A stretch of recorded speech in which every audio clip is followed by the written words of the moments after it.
31 अक्टूबर तक का टाइम है तुम्हारी फेवरेट आईपीएल टीम के पास अपने अपने रिटेन प्लेयर्स के नाम मोटा भाई को सबमिट करने का, क्योंकि आईपीएल मेगा ऑक्शन के रिटेंशन के रूल्स आ चुके हैं। और यस, ये तुम्हारी एक्स के मूड से भी ज्यादा कॉम्प्लिकेटेड है भाई। इन रूल्स को लेके मैं खुद बहुत कंफ्यूज्ड यार, इसीलिए तो ये वीडियो 2-3 दिन लेट हो गई। मैंने सोचा पहले बाकी क्रिएटर्स को वीडियो बनाने दो, फिर उनकी वीडियो देख के समझ के तुम्हारे लिए वीडियो बना दूंगा। सही किया ना? मूर्ख अपनी छवि सुधार। देखो, मेजरली तो 8 रूल निकल के आए हैं, जिसमें स्पेसिफिकली 7वां रूल तुम्हें पता ही होगा अब तक तो, कि थाला के लिए बनाया गया है। बट उन 8 रूलों को समझने के लिए ऐसा लग रहा है कि 800 रूल और समझने पड़ेंगे। अरे मुझे चक्कर आने लग गया अब। तो इस वीडियो में डिस्कस कर लेंगे और मैं जितना मुझे समझ में आया मैं तुम्हें समझाने की कोशिश करूंगा। देखो, मामला सीरियस है, इसके लिए फोन निकालना पड़ेगा। तो सबसे पहले अपने बेसिक्स क्लियर कर देते हैं। रूल नंबर 1 से शुरू करते हैं, जो कहता है कि the IPL franchises can retain a total of 6 players from their existing squad. This can be either via retention और by using the right to match option. इसका मतलब इस साल टीम्स को टोटल 6 रिटेंशन मिल रही है आरटीएम्स मिला के। अब पहले क्लियर कर दूं, जिन लोगों को आरटीएम ही नहीं पता क्या होता है, पहली बात तो लॉकडाउन किड्स। क्या बोला तूने? बट कोई बात नहीं, क्विक एग्जांपल से समझ लेते हैं। देखो, आरटीएम वो कार्ड है जिसमें मान लो अगर रोहित शर्मा कहते हैं भाई मैं इस साल ऑक्शन में जा रहा हूं, मुझे मुंबई से रिटेन नहीं होना, तो मान लो रोहित भाई के लिए आरसीबी ने 20 करोड़ की बिड कर दी, तो एमआई आके कह सकती है नहीं भाई ये तो हमारा प्लेयर था, हम आरटीएम कार्ड लगा रहे हैं और इस प्लेयर को हम रखेंगे, तुम्हें नहीं देंगे। सिंपल समझ गए भाई, बहुत इजी है। Congratulations to MI, KKR, SRH, ऐसी टीम्स जिनका कोर सलामत रहेगा। ये वही टीम्स थी यार जिनको मैक्सिमम रिटेंशन चाहिए थे, और वही कुछ टीम्स थी पंजाब और लखनऊ जैसे जिनको रिटेंशन चाहिए ही नहीं थे। तो उनके लिए भी ये रूल बढ़िया काम करता है, क्योंकि सेकंड रूल यहाँ पे आके कहता है कि it is at the discretion of the IPL franchise to choose their combination of retentions and RTMs. तो मतलब आरटीएम और रिटेंशन इन दोनों का कॉम्बिनेशन टीम अपने हिसाब से सेट कर सकती है। मान लो मुंबई को 5 रिटेंशन 1 आरटीएम चाहिए, हो जाएगा। मान लो सीएसके को 4 रिटेंशन और 2 आरटीएम चाहिए, वो भी हो जाएगा। और मान लो आरसीबी को 3 रिटेंशन और 3 आरटीएम चाहिए, वो भी हो जाएगा। और मान लो किसी टीम को 6 आरटीएम और 0 रिटेंशन चाहिए, मतलब बुरी हालत है उनकी, बट वो भी हो जाएगा, कोई दिक्कत नहीं है। मतलब ऑब्वियसली मैं नाम नहीं लूंगा पंजाब का, लेकिन सबको पता है यार कौन सी टीम है।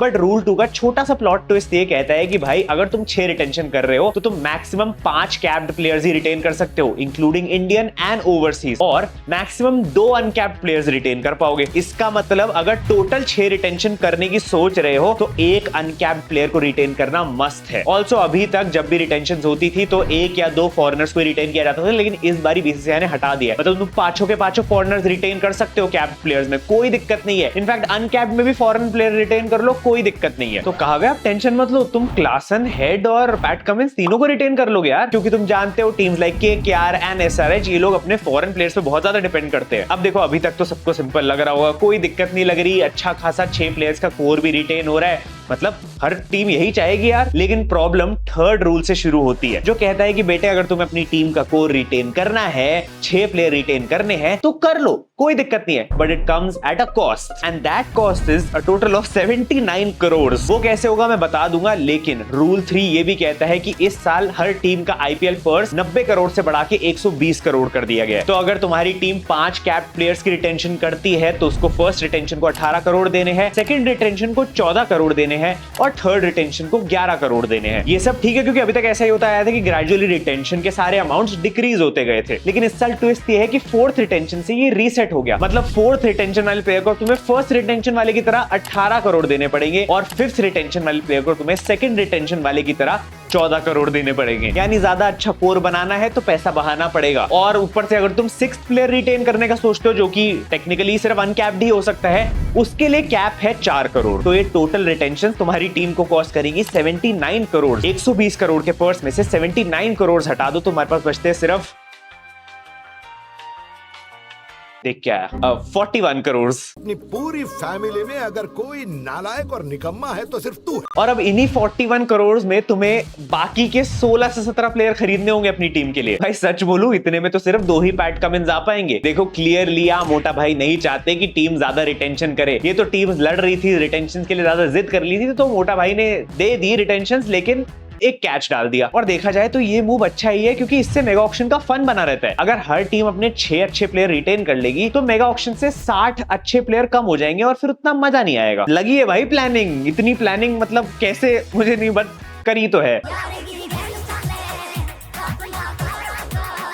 ऑल्सो इस मूव से कई टीम्स का फेवर भी होता है, जैसे मुंबई इंडियंस। अब ये लोग हार्दिक को अपनी फर्स्ट रिटेंशन बना के 18 करोड़ दे सकते हैं, सूर्या को मान लो चलो 14 करोड़ दे दो, और फिर थर्ड रिटेंशन पे किसी को भी उठा लेना यार 11 करोड़ के लिए, लेकिन तुम फिर से फोर्थ रिटेंशन उठा सकते हो बुमराह, जो कि 18 करोड़ ही डिजर्व करता है भाई। क्योंकि ऑनेस्टली मैं तो नहीं देख सकता कि भाई हार्दिक पांड्या बुमराह से ज्यादा कमा रहा है मुंबई इंडियंस में। एंड ये मैं ऑब्वियसली एक्सक्लूडिंग रोहित शर्मा बात कर रहा हूं। अगर रोहित शर्मा मान लो मुंबई में रहने का डिसीजन ले लेते हैं, फिर तो मुंबई के भी लगने वाले हैं। बट इसका मतलब ये कि अगर तुम्हारी टीम में 2-3 बड़े बड़े स्टार्स हैं तो तुम उनको फिर भी अच्छा अमाउंट दे सकते हो। जैसे गुजरात टाइटंस में भी सिमिलर चीज हो सकती है। शुभमन गिल को 18 करोड़ दो, राशिद खान को भी 18 करोड़ मिलने चाहिए, टेक्निकली उसको भी मिल सकते हैं। अब मुझे नहीं पता इन अमाउंट्स में मॉडिफिकेशन हो सकती है या फिक्स रहेंगे, क्योंकि पहले भी मॉडिफिकेशन हो चुकी है। क्योंकि दूसरी तरफ यही रिटेंशन प्राइसेस कुछ टीम्स के लिए प्रॉब्लम्स क्रिएट कर सकते हैं। जैसे अगर आरसीबी को मान लो तो तुम पोटेंशियली रिटेन करना चाहोगे विराट कोहली, रजत पाटीदार, सिराज और कैमरन ग्रीन या विल जैक्स जैसे प्लेयर्स को। तो कोहली को 18 दे दिए, कैमरन ग्रीन को 14 दे दिए, सिराज को 11 दे दिए,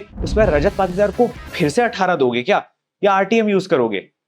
कंफ्यूजिंग। केकेआर का तो मुझे और भी कंफ्यूजिंग लगता है। मतलब रसल और नारायण को तुम 18-14 दे दो, लेकिन श्रेयस अय्यर को फिर क्या 11 दोगे? और मान लो चलो मैं वहां रिंकू को रख देता हूं, तो फिर श्रेयस अय्यर को 18 दोगे? नहीं, मैं नहीं मानता। मतलब थोड़ा ज्यादा है। तो है भाई, सरदर्दी होने वाली है सबको यहाँ पे। लेकिन एक टीम है जिसको बिल्कुल मतलब बिल्कुल सरदर्दी नहीं होगी। उसके लिए ही ये पूरी रिटेंशन रूल्स, आईपीएल ही उसी के लिए हो रहा है, और वो सीएसके है। क्योंकि अब रूल 1, 2, 3 हो गए हैं, हम 4, 5, 6 स्किप करके जाते हैं 7वें रूल पे, because Thala for a reason, and that rule is also Thala rule Thala. क्योंकि मैं तुम्हें ये पिछली आईपीएल वाली वीडियो में भी बता चुका हूं कि रूल नंबर 7 कहता है कि भाई एक कैप्ड इंडियन प्लेयर जिसको 5 साल से ज्यादा हो चुके हैं, कोई भी इंटरनेशनल मैच खेले, वो अनकैप्ड प्लेयर बन जाएगा इस सीजन। सिंपल भाषा में थाला ने पिछले साल भी रिटायरमेंट नहीं ली थी, और ये महेंद्र सिंह धोनी का आखिरी फाइनल ईयर हो सकता है। उनका फेयरवेल मैच एपॉक में ही होने वाला है फॉर द 7,000th टाइम। तो कैसे ये सीएसके को हेल्प कर रहा है भाई? 3 प्लेयर उठाओ 18 में,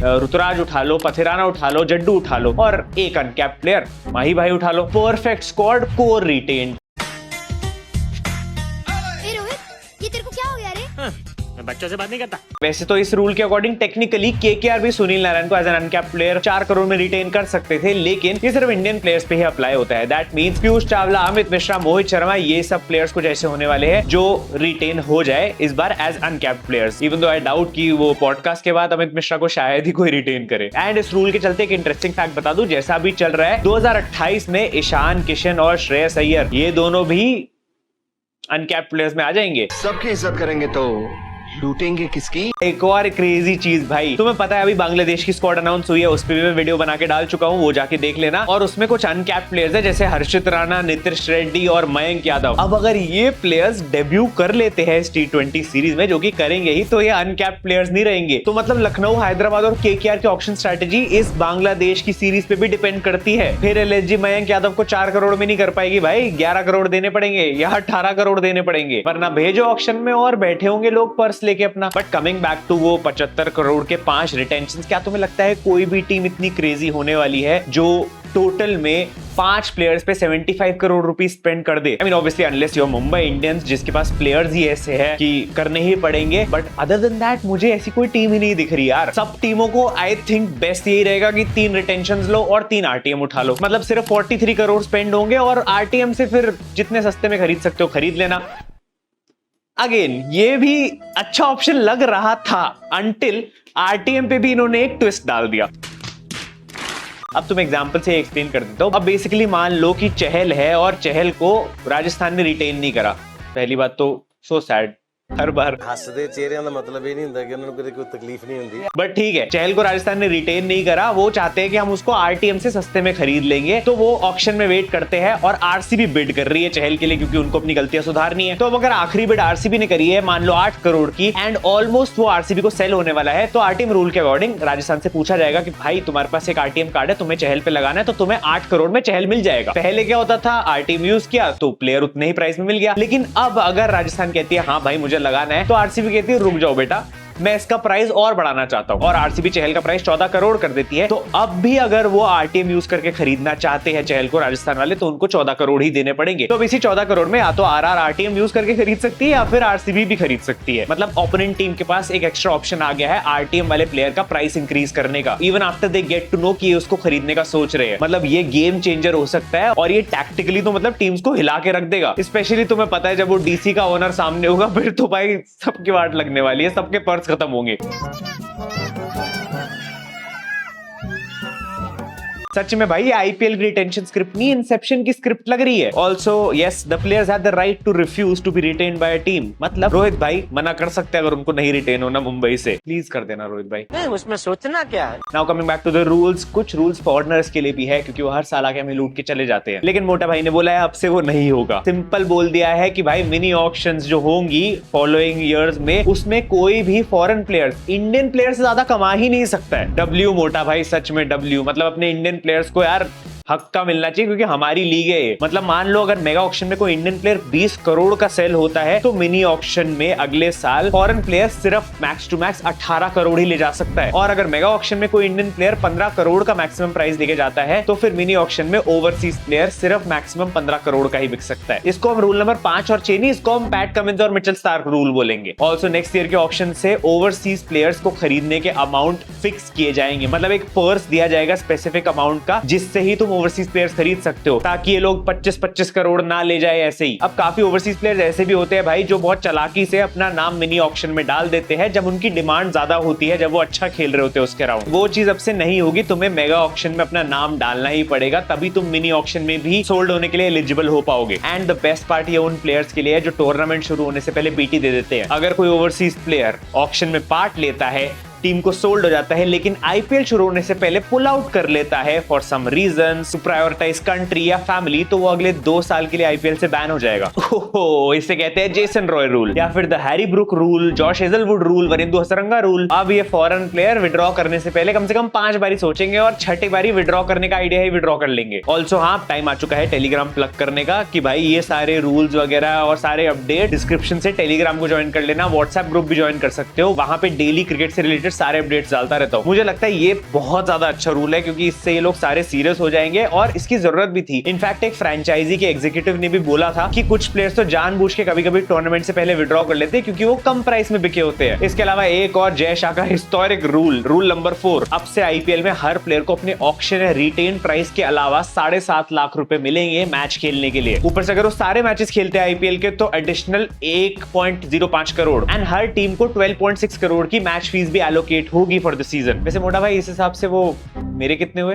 में चप्पल मारूंगा, एडिडास की है 4,000 रुपया की। मतलब अगर हम क्रिकेट कंटेंट क्रिएटर्स के बारे में कुछ सोच लेते तो अच्छा लगता हमको। But this rule only make sure कि भाई कोई भी इंडियन प्लेयर्स जो हमारी लीग खेल रहे हैं, आईपीएल खेल रहे हैं, वो बाहर की गरीब लीग्स पे डिपेंडेंट ना रहे। मतलब उनको ये पीएसएल सीपीएल ना खेलना पड़े अगर पैसों की कमी हो रही है तो यहाँ बहुत मिल रहा है। मानना तो पड़ेगा क्रिकेट को प्रमोट करने के लिए क्रेजी रूल्स बनाए गए हैं। बस इतना पैसा था ही तो एक अच्छा ड्रेनेज सिस्टम भी बना देते तो हमारे ये बांग्लादेश वाले टेस्ट के 2 दिन ना खराब होते। करोड़ों लौटा देंगे प्लेयर्स पे लेकिन पिच सुखाएंगे ड्रायर से।